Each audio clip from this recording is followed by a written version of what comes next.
ਮੁੱਲਾ ਮੁੱਲਾ ਸਾਹਿਬ।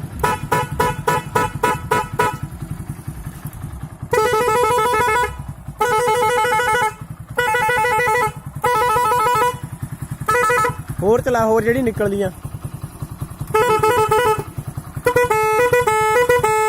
ਵਿੱਚ ਵਿੱਚ ਰਹਿੰਦੀ ਹੈ ਨਾ ਆਵਾਜ਼।